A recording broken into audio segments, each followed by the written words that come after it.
ଆଉ ମଣିଷ ମରେ ଆଜ୍ଞା କାହିଁ କହିଲେ କେବଳ କାମନା ପାଇଁ ଖାଲି କାମନା ପାଇଁ ନୁହଁ ତିନି କଥା ପାଇଁ ମଣିଷର ମା ଅଧୋଗତି ଯାହାକୁ ଶାସ୍ତ୍ର କହିଲେ କହିଲେ ବେଣୁ ଶାଳୀ କଟକା ଚରମ୍ଭା ବିନା ସକାଳେ ଫଳ ମତ ବହନ୍ତି ଏ ବନ୍ଧରାଣ ବିନା ସକାଳେ ୟୁତଂସ ମଧ୍ୟଂସ ପର ପ୍ରିୟଂସ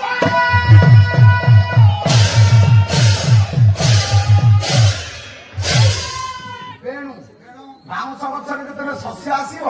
ବିହନ ଆସିଲେ ଆପଣ ଜାଣିବେ ବୁଦାଟି ନଷ୍ଟ ହବ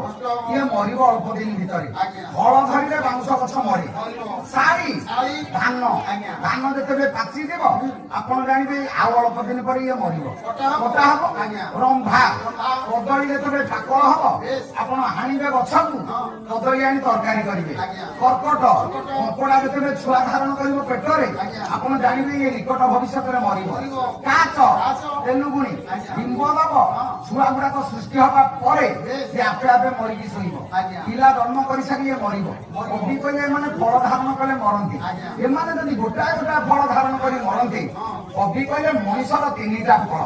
ଏ ତିନିଟା ଫଳ ଯେତେବେଳେ ଆସିବ ତେବେ ଜାଣିବ ଇଏ ମରିବ ପ୍ରଥମରେ କହିଲେ ମଦ ଯଦି ପିଇଲା ତମେ ଜାଣିବ ଇଏ ଟିକେଟ କାଟିଲା ଆଡଭାନ୍ସ ବୁକିଂ ହେଲା